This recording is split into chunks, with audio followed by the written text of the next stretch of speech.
For the sports lovers out there who like to get their gamble on, whether it be on the NBA games, NFL, Major League Soccer, even National Hockey League, Major League Baseball, even college sports, go to BetUS.com to make that bet. If you use the promo code TKT for the Clown Times, you get up to 125% of the sign-up bonus, which is up to $2,500. Another perk you can see, you can bet on the go, which means you can bet anytime, anywhere on your mobile device. You get fast payouts, so you can get your payouts immediately every single time. Do not have to wait. And you can do live betting when you can bet during the game, whether it's early or the best lines, you can do it all. So anyway, please sign up for BetUS.com. Use the promo code TKT for the Clown Times. You'll be able to do so, right? Check out BetUS.com, where the game begins. Welcome to tonight's post-4th of July edition of the Clown Podcast. I'm Scott Burks. Please check me out, www.theclowntimes.net. All one word, no dash, no spaces. You can find me on Facebook as well. So on your laptop, desktop, smartphone, wherever you are, wherever you may be, just type in the Clown Times in the search window. And Facebook, you'll find me there as well. Also, check out my merch at cafepress.com. We get some hats, get some t-shirts, sweatshirts, whatever, mouse pads even. So just go to the cafepress.com, search for the Clown Time Sports, and you'll find it there as well. I have those links in the description when I upload this to YouTube. And one last thing, please continue to like, comment, share, and subscribe. I have over 450 subscribers, which again, I set up small victories. I'm pushing for 1,000 years in. So I think I'm on pace for that right now. So anyway, please continue to like, comment, share, subscribe, even if you want to say something that you disagree with me about. Even if you're petty, I'm petty too, so I'll respond back. So just comment. I don't care if you don't like me or not, just comment and share with your friends so they can comment and hate on me as well. I don't care, I'm a big boy. So anyway, just do all those things. And you'll be glad you do it. You did it, and I'll be glad that you did. And hit that bell button so you get notifications when I upload some more content where you may continue to agree or disagree. We'll go forward from there. Like I said, this is the NBA time. As always, it is fantastic, especially this off season, to help me break those things down. I got my NBA crew back. I got Kevin McHugh with the Utah Utes represent. We may get into the Pac-12 stuff, and if we have time. And my man Jared Singleton at the bottom. So, gentlemen, welcome back, man. Yeah, thanks for having us, Scott. Really, really appreciate it. You got it, bro. You got it. Let's just start with the big 7-foot white whale in the room. That's Kevin Durant. A lot of crazy things have happened since we last wrapped up with each other. And here I was thinking that conference realignment would dominate the news, but hey, that Kevin Durant fellow is still, it's like, where would he go? Won't he go? Stuff like that is still dominating. I'll say this, man. You have to wonder what Kevin Durant could fetch. And I say that, ask that question because if you look at what Rudy Gobert, what he fetched, what the Jazz was able to get for him, he essentially got what? Malik Beasley, Patrick Beverley, Jared Vanderbilt, Leandro Bolmaro, 22nd round pick, Walker Kessler, and that's someone's dog who wants to be in the picture.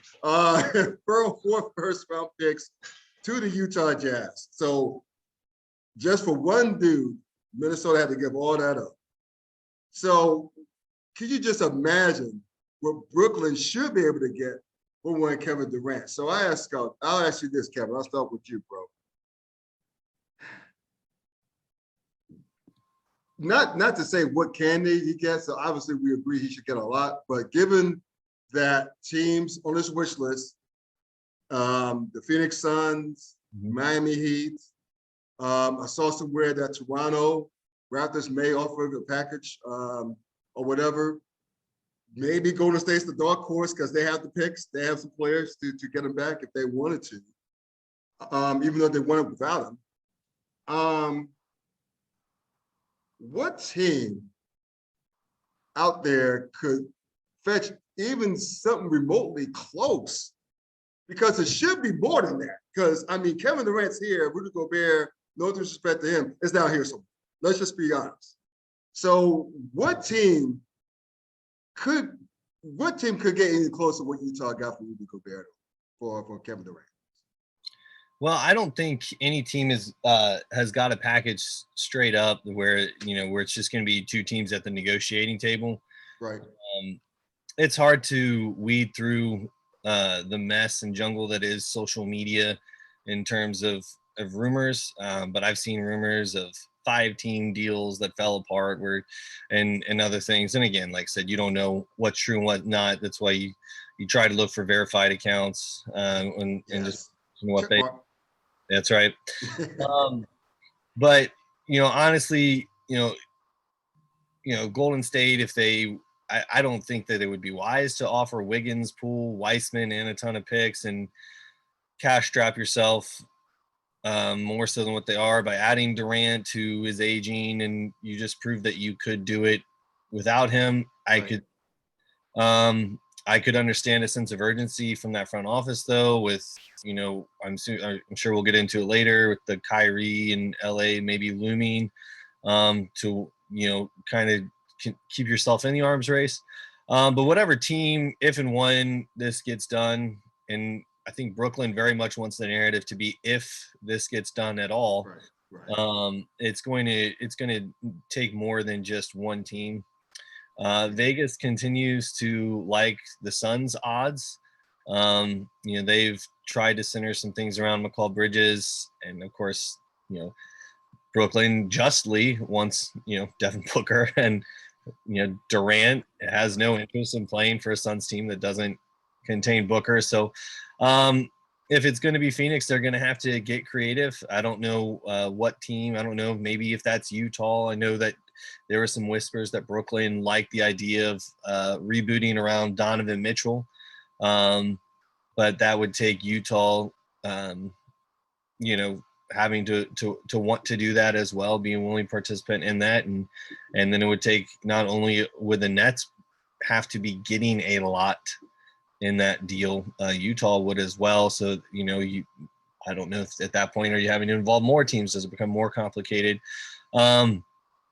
But I think, like I said, Brooklyn is definitely using guys like Sham and Woj out there right now. Those verified accounts that everybody looks to, I think they're definitely using them, not as pawns, but they're definitely using them to funnel their message to the league and to the sports world, NBA fans, and the public. That is that we are not moving Durant unless we get something that we want, and that asking price continues to be 2 stars and a multitude of picks. You talked about that, Godfather offer that the Jazz got for Gobert, and that wasn't 2-star players. It was a lot of picks, which was nice, but the players are all just kind of average guys there. And that's, right. It's guys. And, if you look at the moves that Brooklyn has made, they traded next year's first-round pick for Royce O'Neal already. They signed TJ Warren today. They've taken a flyer on some guys like Edmund Sumner. They brought him in today. These don't seem to be moves that signify a team that is wanting to go into full rebuild. And so it seems to be, a hard line. Like, they want to continue to try to compete. And if that, if they have to try to twist Kevin Durant's arm to stay there, I'm sure that's probably option number 1. But option number 2 is they want a lot to let go of him. Yeah. And plus, keep in mind, I know you guys just, but the people out there, keep in mind that Kevin Durant has 4 more years on the deal he just signed. What was it, 194 mil, something like that, something ridiculous like that. Brooklyn can really do whatever the hell they want, because he's under there. They have the leverage, believe it or not, because he's still under contract. They could just, and I'll get into it more later, they could just say, look, if we're not going to trade you like for like some tomato cans just to satisfy you. We don't want to suck. We gave you all this money. We placated to you and your boy Kyrie, and we'll talk more about Kyrie in a moment. We want compensation. We want satisfaction. We're not getting it. You got to wait around for a while. So, Jared, what say you, bro? What team out there could possibly do this. Just to kind of piggyback off of what you said, I want to play the devil's advocate Sure. to what you were saying there. Yeah, he's got 4 more years on his contract, but didn't we just go through this last year with Ben Simmons? We did. So why is any team that is not on the list of Kevin Durant, why do they have any reason to give up assets for him in any way, shape, or form? Kevin was talking about Utah. There's a bunch of different places, Golden State. It could be worked out in Dallas somehow, I'm sure. He could go to any team. They'll figure out a way to make it happen. But why would any team that is not, again, Phoenix or Miami, even consider giving up anything for him? Who's to say next year he's like, I want out? Or if he even bothers to report. Doesn't matter how long the contract is at this point. If he says he's not going to play, he's not going to play. Do you keep that contract on your books, keep playing it, or maybe you don't have to pay him because he's just like, I'm not going to report? Why bother keeping that contract on your books? So it's going to be Phoenix, Miami, or they figure something out with Brooklyn. Those are the 3 teams, and that's it to me.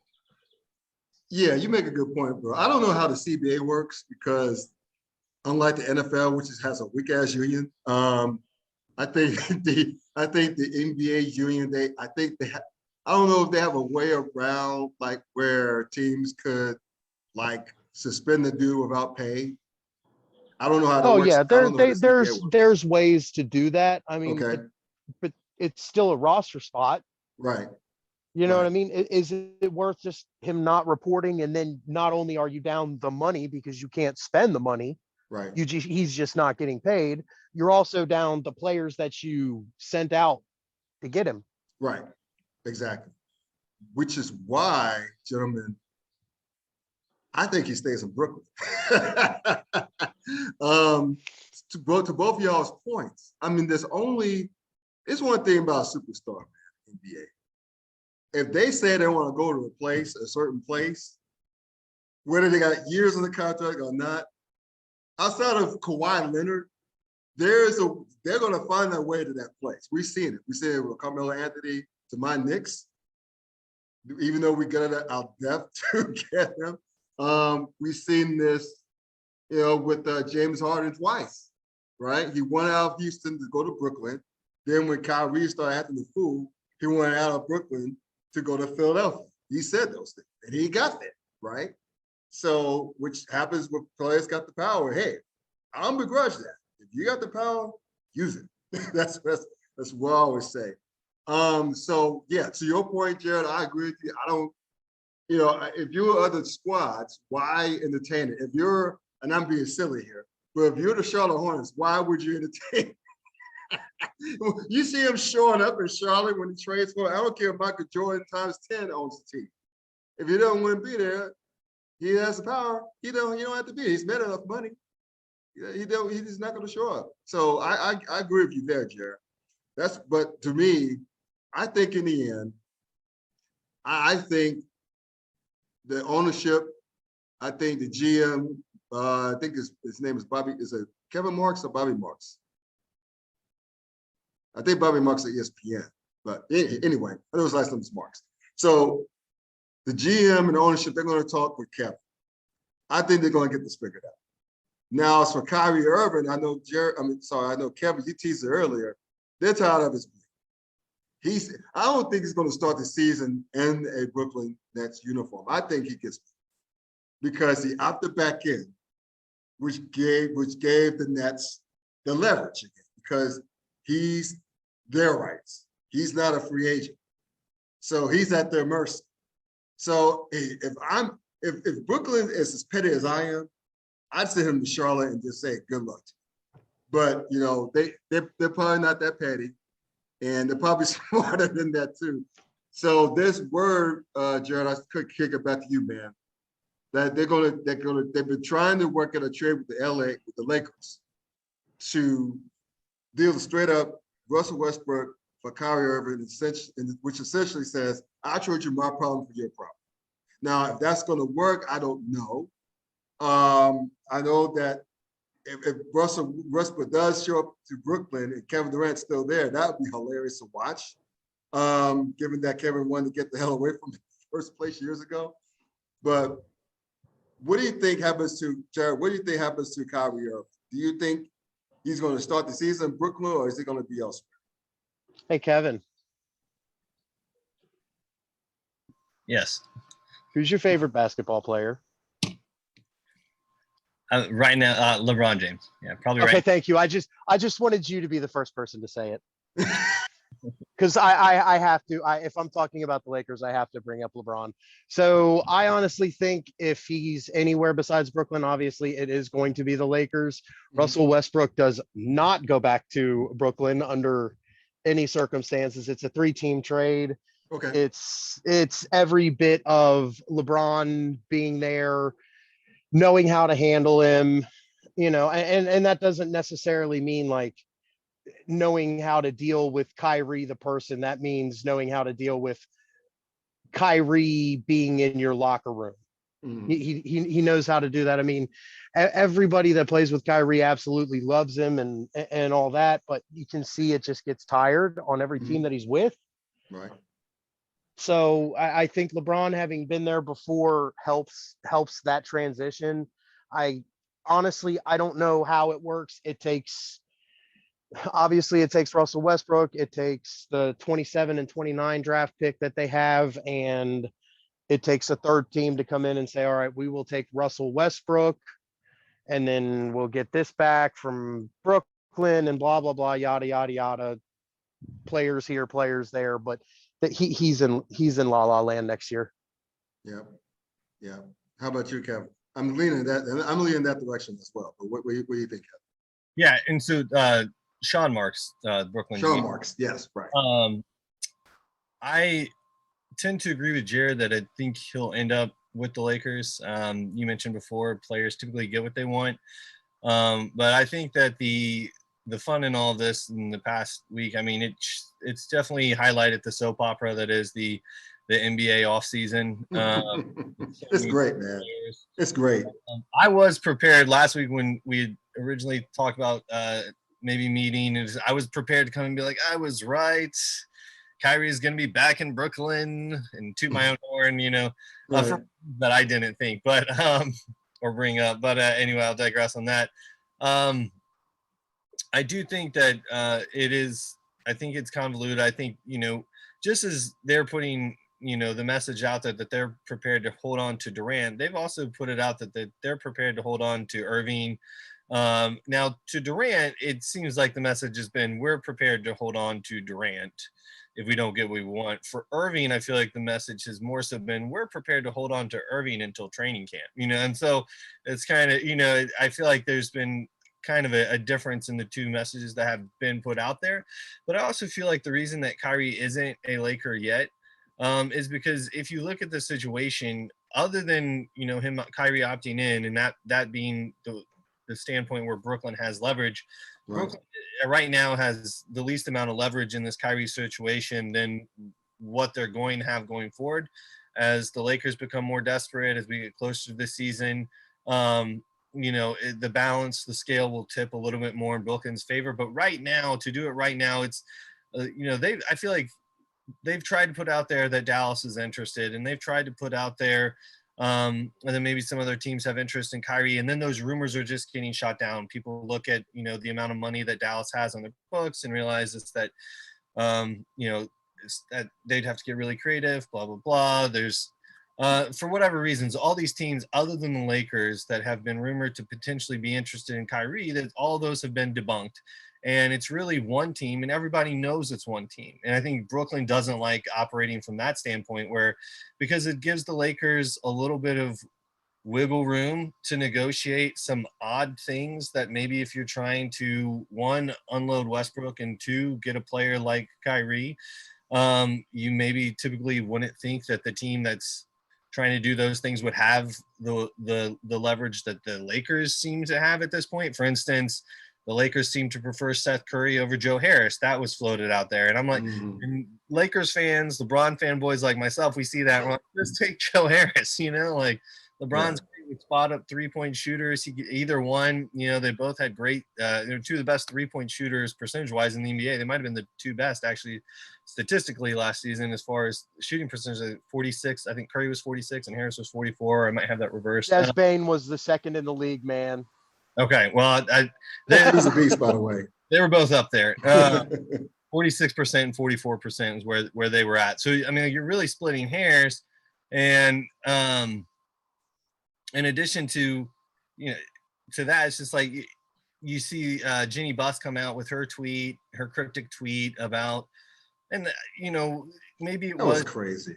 Maybe it was just a homage to Kobe, but it seemed a little. I felt like manipulated by it as an NBA fan. I'm like, don't evoke Kobe Bryant for your own squabble with LeBron James. Right.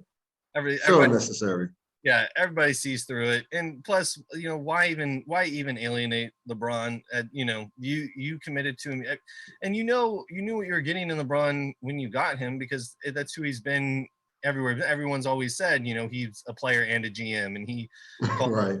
Personnel shots. So, when you committed to getting him, and whether or not you want to put an asterisk next to the bubble title or not, he got you a championship. So put team first. Well, I think Jenny needs to maybe take a dose of her own medicine and put the team first and let this thing play out. But I digress. As far as Kyrie wanting to go to the Lakers, I think a lot of Cavs fans are like, oh man, as someone that likes the Cavs and whatever, I'm happy with where they're at as an organization. But I do, for people who are fans of The Office, a very popular show, there's a scene where Ryan at one point says, character Ryan, he says, for whatever reason, I realized I just can't do better than Kelly. And for me, that's Kyrie Irving. For whatever reason, I realized I just can't do better than LeBron. So. Oh my! Shout out to The Office. Great sitcom. Great series. Love The Office. Especially Diversity Day, but we'll talk about that another time. That's my favorite episode. So I don't think I asked you guys straight up this question. I touched upon it myself. We talked about Kyrie Irving's destination. I think it's going to be like if someone, I won't say put a gun to our heads, given what's happened recently, but if someone just came to us with a hot mic, for a quick hot take, and asked you where would Kevin Durant be next season? I mentioned that I think he's going to go back to Brooklyn. Kevin, what do you think? Where he's going to be? I think it's going to be Phoenix. I think they're going to get a third team involved, whether it is Utah, and I think that might be on, whether or not Donovan Mitchell is, how much noise he makes about having to play on a bad team, and whether or not they get them involved, and Mitchell would go back to Brooklyn to be a new star for Brooklyn to kind of center their franchise around. But I think ultimately it's going to be Phoenix. I think that you look at where they were last year, what they lose 14 games all of last season, and to fall flat the way they did, and you think, what do we need to get us over the top? A player like KD, he's, no offense to Warriors fans, he's gotten franchises over the top before. So I think it'll ultimately, Phoenix will find a way. I think that they'll get creative, involve a third team, get Brooklyn something that they like. That's just my opinion right now. How about you, Jared? I have to lean toward Phoenix. As much as I would love to see him go to Miami, like that would be the most fun basketball destination I think I could have with him, is watching him with Jimmy Butler. That would just watching the games would be funny. Seeing Butler stare at Durant, God, just let me dream about this. But yeah, Phoenix is probably where his home will be next season. Phoenix is in the best spot to give up the players that are necessary, along with the draft picks that are necessary. So if he's going somewhere, it's going to be Phoenix. Fair enough. Cool. Well, we'll close the show on this a little bit. Talk about the trades and a little free agency. I mean, again, we're talking about Kevin. You talked about the NBA offseason being a drama, a soap opera. I tell you what, man, there was some trades out there that make you go, and make it go. Right? So, like for example, like I'll start with what happened in Atlanta. They were traded for Durant Murray as well as Justin Holiday, two separate trades, right? So they got better on paper. And of course, the Nets acquired like your boy Royce O'Neal from Utah. Did they though? I'm sorry. You say that. You say I'm sorry. I should not have interjected there. But did they? Let's talk about it. Yeah, let's talk about it. I mean, granted, the players that they gave up weren't necessarily what you would call core players. I understand, Sure. And it's just the amount of draft equity you gave up, and you have now hitched your wagon to, yes, you have 2 years of DeJounte Murray, but you have to pay him after that. Are you willing to have your two max contracts be DeJounte Murray and Trae Young? Did you get better? You could have gone so many other routes with this, but that's the way you chose. That trade befuddled me more so than the Minnesota trade, but I digress. Well, I'll say this. Atlanta gave up a lot to get DeJounte Murray. They did. They gave up Danilo Gallinari, which he was one of your better three-point shooters. You gave up, 3 first-round picks? And, God bless the Spurs and Popovich. They're rebuilding. They let me know they're rebuilding. And they're a well-run franchise, so I'm sure they're going to get better in short order. I think Atlanta got freaked out last year, albeit as an AFC against Miami Heat. When I guess Trae Young wore down and got beat down by a better Miami team. I think they acted in haste. So I think in their mind, in the Atlanta Hawks' mind, let's get a true point guard, a truer point guard, I should say, in Murray, and get some get some more help in the form of Justin Holiday. That's what I'm guessing that they were thinking in that trade. So I don't know.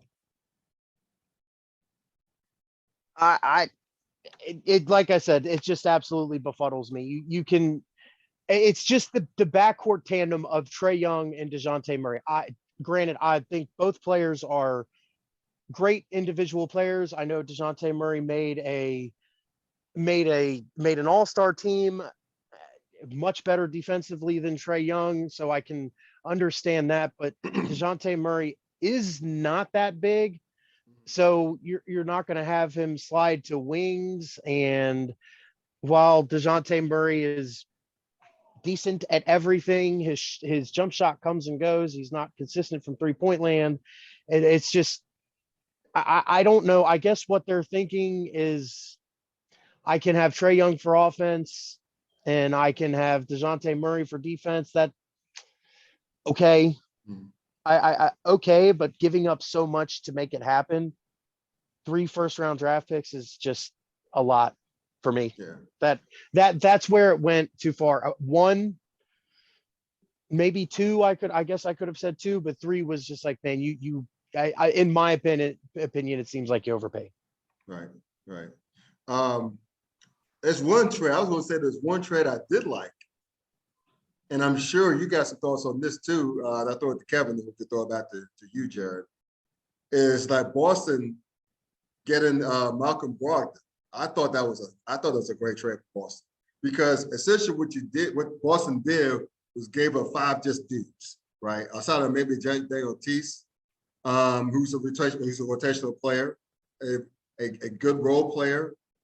But I think Boston won that trade in spades. So what you have now is you got Malcolm Brogdon, who's a truer point guard than Marcus Smart, right?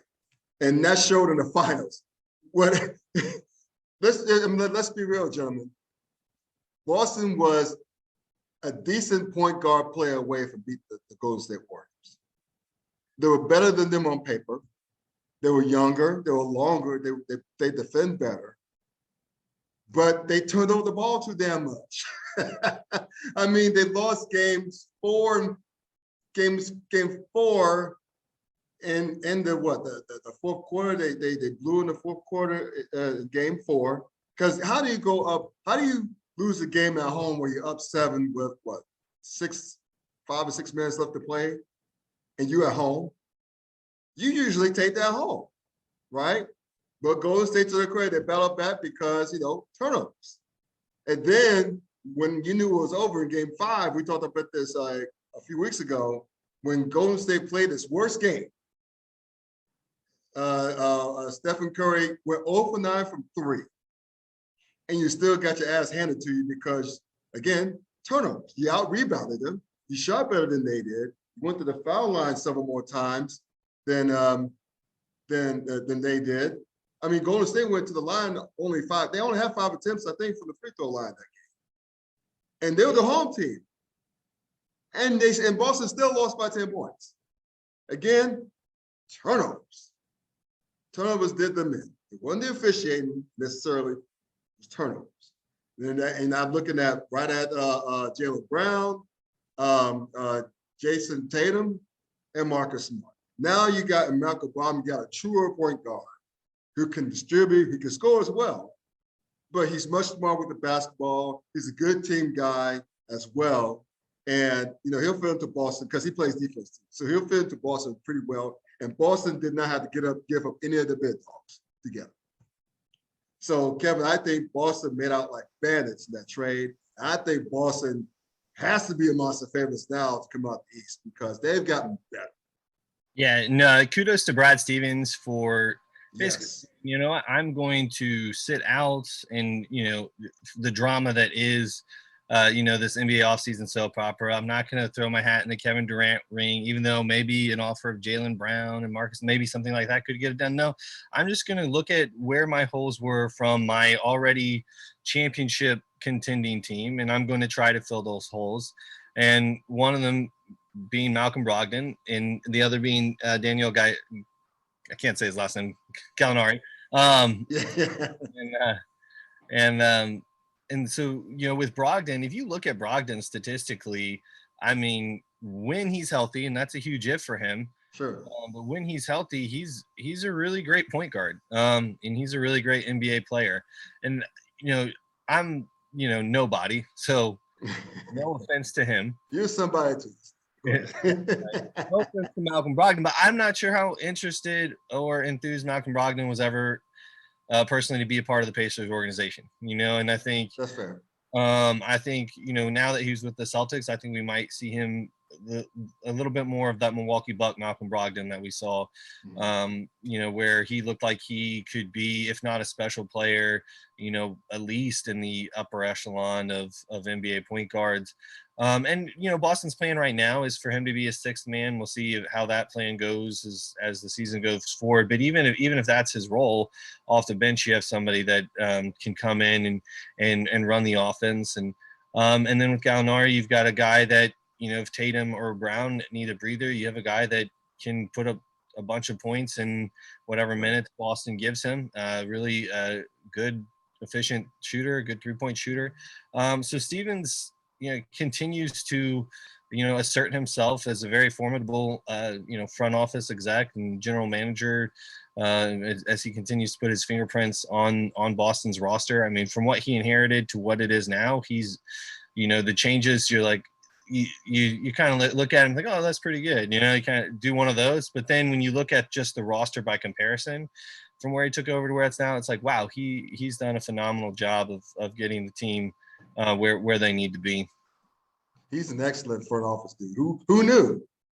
Who knew? I mean, the unselfish decision to abdicate his head coaching job, to bump him up to the front office, bring in the guy in Ume Udoka, and to have him take him to almost to the promised land. He took him to the finals in his first year on the job, and then make the moves that he made throughout the season, bring it back out, right? And, jettisoning, what's that German dude's name, Schrader's contract somewhere else. And then bringing in Malcolm Brogdon in the offseason. Kudos to Brad Stevens. I mean, us being locals in the tri-state area, we remember him from his coaching days at Butler, how great of a job he did at Butler. So we know that he's a great basketball mind, at least in terms of X's and O's. but he's turned into one hell of a front office dude now. I'll tell you what, he's done a great job from his front office role. So one I say before I kick this to Jared, did I hear this right that you think that Brogdon's going to come off the bench, or did I misremember? Yeah, that's just that's what the Celtics have said. Okay. Okay. That's how, and I don't know if that's just to protect Marcus Smart's ego. Sure. I mean, I wouldn't put money on that being the route that they go all season. Like I said, Sure. when Brogdon's healthy, he's a very good player, and I mean, all due respect to Marcus Smart, I mean, defensive player of the year. What's more important, Kevin, the first 5 minutes of the game or the last 5 minutes of the game? There you go. Yeah. There you go. There you go. So Jared, what are your thoughts on the Boston trade? I thought again, I thought it was a great trade for Boston. So, but what say you? I'm sure you got some more things to add to that. Kevin, sorry for interrupting on that one. That's just kind of you're the good. way it is. You know what I mean? Like, okay, if Marcus Smart has to start, that's fine. The better question is who's closing? Like that, Right. That was what I was trying to get there. My question to you is who's closing on Boston, who's closing? Yeah. Yeah, well, Brogdon's the better player, I think, overall, if he's healthy and all things considered. All right, cool. Well, Scott, getting back to what you were asking, I think the Celtics are just better now, like just from kind of top to bottom. They didn't give up much. Right. They didn't give up too terribly much to make it happen. And the biggest question is if he's going to be available. I imagine not having to carry a heavy workload is going to be good for him. I mean, that's been the problem, is if he can stay healthy. So I think if he stays healthy, I think Celtics are probably going to come out of the East, depending on what Durant does. Right. Exactly.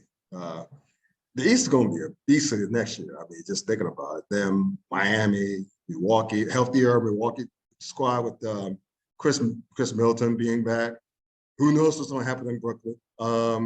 As well as Philadelphia. They got a full offseason with James Harden and Joel Embiid working together. So that'll be good as well. So Toronto too. Don't forget about Toronto. Rookie of the year, Scotty Barnes. They still have Odeanobi. They still have Patrick. They still have Pascal Siakam. They still got Van Vliet. They're still well coached by Nick Nurse. The top of the East is going to be a dogfight. It's going to be hella fun. But let me end the trade segment right quick. You mentioned earlier, I forgot to get back to it. Rudy Gobert. I know, Kevin, you're a big Utah Jazz fan. You've hinted at this in the past that this is going to be broken up, and of course, it's on its way being broken up. So there's a matter of how far we, your beloved Jazz, go in this reshaping of the roster under the tutelage now of front office man Danny Ainge. So we already mentioned it earlier, right? Rudy Gobert to the Timberwolves for a bunch of dudes and like 4 draft picks, right? 4 first-round picks.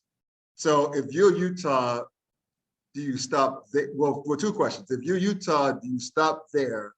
And also, did Utah pretty much get the better end of the trade in terms of assets they got back for Rudy Gobert? Yeah, and Utah Jazz circles and social media, this trade was hugely controversial. Jazz fans are just, and maybe it's because I'm not from Utah, I don't live there. I just fell in love with John Stockton and Karl Malone. That I don't, I can't. Maybe I don't really fit in with the culture of the fan. But like, they're just, in my opinion, most Jazz fans are just weirdly loyal. Like, I think most fan bases should be loyal to play. I get that, and that's just the dream, right? Players are loyal to fans. Fans are loyal to players. Right. But there has to be a level of being realistic as well. And like, so many Jazz fans, like, I can't believe it, man. We gave it Gobert. I just love Gobert. He did so much. He was great in the community and for the team. And all that is true, and all that is awesome. Correct. But you have to be a realist and look at Rudy Gobert is 30 years old. The team, since Gobert and Mitchell, they're a great duo, but that duo wasn't going to ever do anything in the current landscape of the NBA, and you can't hope for one of those Mavericks years, where the Mavericks beat the Heat, or it's unrealistic, especially when you looked at the rest of the roster. It's an aging roster. Bogdanovich is getting in well into his mid-30s. And it's a roster that outside of those two, you know, you had Jordan Clarkson as a sixth man who can score in bunches, but really outside of Gobert and Mitchell, there's not a lot, you know. And so I think Ainge saw that. I think Ainge is someone that, you know, to do I can't do my Brian Windhorst, you know, but like he's someone that, you know, sees a bigger picture and he can look at the blueprint and the team and like, yeah, it's a good team. A couple years ago, we had the best record in the West. It's a good team, but it's never going to be a championship team. It's not, and it's not. The Gobert and Mitchell are never going to win an NBA championship together unless everyone else, every single star player just gets it. Like, it's just not realistic. I mean, look what the Clippers did to them 2 years ago and getting bounced in the first round this year.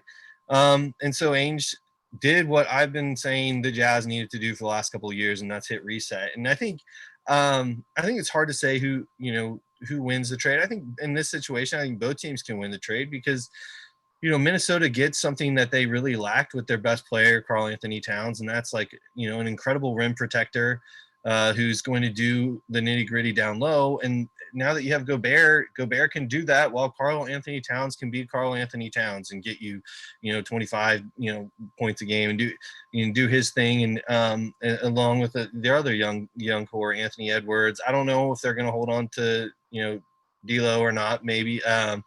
He's been rumored to be moved. Now maybe they're keeping him. I don't know. But they have talented players, and Gobert definitely adds to that. And I think that you look at where they were last year, Gobert maybe gets them further than where they've been. And when you have a franchise in Minnesota that's been down for as long as the Timberwolves has been down, yeah, maybe Gobert isn't the piece that puts you into, you know, the championship arena. But I mean, if you can make some noise and win a playoff series or get to maybe even a conference finals, you know, like I think that's a win then if Gobert does that for you. And for Utah, from their side of it, you are able to retool the roster with some younger guys, which was desperately needed. You get, Vanderbilt is a really good defensive player, super athlete. You know, just jump out of the building on offense. Malik Beasley is a solid 12-point per game scorer. Patrick Beverley is a guy that I will finally get to know what it's like to root for Patrick Beverley. Not many people know. And, you know, and I wouldn't guarantee though, and you know, warning to loyal Utah fans that Beverly or Beasley are going to be there come trade deadline, because I do think, you know, Utah, you saw them trade Royce O'Neal. They're in, you know, asset acquisition mode. That's where Ainge is at. I do find it interesting that what continues to be the stance of the organization is to keep Mitchell and build around Mitchell. And Mitchell is young enough that you can do that. He's only 25. So if Ainge hits on his draft picks, you know, and I would argue, like, if you look at Boston, he definitely hit on Jaylen Brown. He definitely hit on Jason Tatum, and he hit on Marcus Smart. But it took a while for Marcus Smart to, like, be a pick that we would say, oh, he hit on that pick, you know. And so with Mitchell, if you're asking Mitchell to be patient, you can't be drafting Marcus Smarts. You've got to be really knocking him out of the park. And if you guys will let me go into this, it won't take long. Just tinfoil conspiracy theory real quick on all about conspiracy theories. Utah and San Antonio. I want to pull up my Windy. You know, why would they do that? If you look at who's projected to be far and away the number one pick in the NBA draft next year, it's another European player, French player, Victor Wembanyama. Yes. I'm probably butchering his name and apologize. And if you look at Utah and if you look at San Antonio, who talked about trading away DeJounte Murray, those aren't typically destinations that attract marquee free agents. You know, the biggest names in the league aren't typically going to want to go to Salt Lake City or San Antonio. Those beautiful cities, don't know why, but just not a place that has historically attracted big time free agents. So if you look at the history of both of those organizations, both have thrived with, you know, overseas players. Guys that, you know, Andre Kirilenko, Mehmet Okur, you look at San Antonio, Manu Ginobili, Tony Parker, because, and I think even Toronto, I think, kind of has this thinking to a degree. So guys overseas maybe aren't as concerned with getting to LA or getting somewhere where the limelight is going to be on them. And so those organizations try to take advantage of that. So why not, if you're one of those organizations where that's kind of your philosophy and how you kind of run things, why not set yourself up at least acquire as many assets as possible if you're going to have to try to trade for a pick for Victor Wembanyama, or, you know, tank the season and hope the lottery balls go your way. That's my my conspiracy theory on that. How about you, Jay? I think it's a grand slam for Utah. You're betting when you're trading Gobert to Minnesota and you're Danny Ainge, you're sitting there thinking, which team am I going to be able to take the most advantage of in this situation? Right. Saw Trader Danny do it to Brooklyn.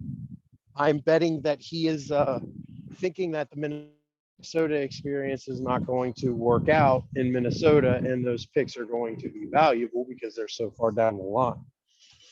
So I think this is a grand slam for Utah. It's time. It had been time to actually break this apart. You could tell it wasn't going to go any farther. New management's in there, ownership's different. It's just time. And Gobert was the first to go. Mitchell's younger. Mitchell's more dynamic he's just a more dynamic player. Plus they have the All-Star game this year. You can't have an All-Star game, as we know here, being Cincinnati Reds fans. You have to have somebody to rally around. So I honestly just think Utah made out like bandits here. And not that Gobert is not a good player, and not that Minnesota, I wish them the best. I hope it works out, but maybe Minnesota is happy about this and the picks turn into nothing. That's obviously what Minnesota is banking on, and I think the Utah is just banking on the opposite, and I don't have faith in Minnesota. Hey, let me ask y'all this question. We'll close the podcast on this. We see players, stars, superstars. What makes them go stars to stardom to superstardom is what they do in the offseason, right? Is how they improve, how they work, getting back in the lab, so to speak, right? So I look at Rudy Gobert. All those off seasons he had to improve his offensive game. We know the man can play defense. For all these past off seasons, what in God's name has he been doing? He's still offensively limited. And how many years is he in? He's like a veteran. He's a damn good player. He's a great defensive player. But you got to be able to play both ends of the floor. And you got to be able to score points. Otherwise, it'd be 4 and 5 on offense. I mean, Kevin, you're a Utah Jazz fan. What was he doing? Why is Rudy Gobert still the same dude who can't hit a shot, doesn't have a go-to shot, so from the free throw line, and an offensive liability? What the hell has he been doing? Why is he still that way? If he's considered himself as at least a star, and I guess that plays to Jared's point about Bacon and not working in Utah. I think you said it in Minnesota, and I think you said it too, Kevin. But that just baffles me. So how in the world, or why in the world, has Rudy Gobert has not improved on that side of the ball, and he still wants the ball? So why hasn't he improved? What has he been doing? What has he been doing? That's what I want. Yeah, and I think if you look at Gobert when he came in the league, I think he was the 21st pick. His number is his pick, so I should know that. But he was very raw teenager coming out of France, long, string bean body, so just a guy that gives hope to the Chet Holmgrens of the world, right? And that they can develop their bodies, and and so he has gotten bigger and stronger, and I think Utah coaching staff probably from that point forward said we're going to focus and develop our strengths, rim protection, rebounding, and kind of make that, build your game around that, and we're going to have guys, Joe Ingles, that can shoot threes. We're going to have guys that can create for themselves, like Donovan Mitchell. Sure. Let's just make you the best at what you're good at, and kind of like Ben Wallace, back in the day. Yeah, that's a good example. Like great example. At the focus, and so that's probably why offensively he remains where he has been, and because he, defense is what he does well. And so it's probably, where his focus has been. Yeah, that's fair. That's fair. May I interject? Oh, go ahead. Please interject. I think, to Kevin's point, I think there might be some of that, but I don't think Gobert's ever had a chance to show that he's gotten better, has he? I mean, I haven't sat and watched every Utah Jazz game. I've not seen as many as Kevin has, but I can remember multiple times watching a Jazz game being like, Gobert's wide open at the basket. Why are you not giving him the ball? Sure. Like, it seems like it got to a point where offensively he was just being ignored, not only by the defense, but by the offense as well. And he's right by the basket. He's not the best screener in basketball, but he's still a decent enough screener that you could involve him in pick and rolls. Right. But they never did it. That's one thing that always baffled me, is they clearly had zero faith in Gobert, but you never even went to it when it was easy to do it, like wide open. So Kevin, is that something I just noticed a couple of times, or is there something to that?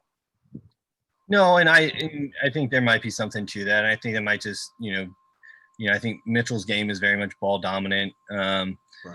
And, I think too, there were times as a Jazz fan where Gobert would do really frustrating things on offense. And especially in that series where Phoenix came back and beat them in the Western Conference Finals, or not Phoenix, LA beat them to get to the Western Conference semifinals. Where the Clippers really just exposed Gobert on both sides of the floor, and sometimes on offense he can look awkward. And I think I don't know what's going on in practice that I think that maybe like you said, he'd be wide open and not get the ball, but maybe there was a reason in his teammates' mind as to why that wasn't happening. But yeah. He's really good at one thing, and I think the pairing with Towns is going to be good for both of them, because if you pair their games together, you've got the best center in the league. It's just for Minnesota, you just get that out of two guys. Yeah, good point. Good point. All right, I guess on that note, we'll close this edition of the NBA Trade Request podcast. Post your live 4th weekend. Please continue to check out the channel. Please continue to check the website, www.theclowntimes.net. Please check out my merch at cafepress.com, search for Clown Time Sports. Both links will be in the description on YouTube once it is uploaded. And also, please continue to like, comment, share, and subscribe. Again, even if you hating on me, just say, you blankly blank so-and-so, share it, whatever. Hey, I can go back and forth. We'll have some fun. We both look good at the same time. Be petty. But seriously, please do like, comment, share, subscribe.